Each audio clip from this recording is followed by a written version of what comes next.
Nous sommes très heureux d'avoir regagné notre base. Et nous avons convoqué l'Assemblée générale qui a été suivie par tous les délégués syndicaux dans les territoires qui composent la province du Tanganyika, donc Kalemi, Moba, Nyunzu, Manono, Kabalo et Kongolo. Tous les délégués ont été en ligne pour pouvoir suivre cette réunion très importante parce qu'elle avait deux volets. Le premier volet, il a fallu que nous puissions restituer les travaux de la commission paritaire mixte qui s'est tenue à Kinshasa dans la première phase. Et la deuxième, c'était la partie de la prise de position par rapport à la demande que nous avons reçue de la part des autorités provinciales et des autorités nationales de pouvoir suspendre momentanément la grève afin de pouvoir donner la chance aux négociations qui vont justement reprendre le jeudi à Kinshasa, dans lesquelles assises nous allons y prendre part. Donc voilà le double objectif que nous avons poursuivi en convoquant cette assemblée qui est très importante pour les positionnements des enseignants du Tanganyika. La position des enseignants est une position, comme vous le savez, chaque fois les enseignants, nous sommes toujours favorables à pouvoir donner cours à nos enfants parce que nous les aimons bien. Et d'ailleurs, la plupart qui composent nos écoles sont des enfants biologiques, hein, donc les enfants des enseignants. Mais alors, nous avons des malaises. Ces malaises-là méritent des solutions.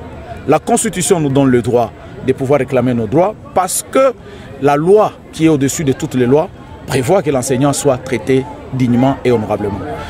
Et nous avons mis un cahier de charges auprès du gouvernement pour demander à ces derniers de pouvoir améliorer les conditions salariales de l'enseignant, de pouvoir supprimer les zones salariales et de pouvoir payer le deuxième et le troisième palier d'Emboudi, de pouvoir actualiser les statuts de l'enseignant et de pouvoir aussi mettre en retraite les enseignants d'une manière honorable. Et à cela s'ajoute l'installation de la mutuelle de santé. Ce sont les revendications qui sont portées par les enseignants. Et nous osons croire que le gouvernement, au-delà de toute sa bonne volonté, n'est pas arrivé à résoudre ces problèmes de l'enseignant. Et l'enseignant a dit que 2 ans de promesses, c'est trop. 2 ans, c'est trop et on ne pouvait pas continuer à supporter encore d'autres promesses au cours de cette 3e année qui débute. Voilà pourquoi nous avons déclenché ce mouvement de grève qui est un mouvement national.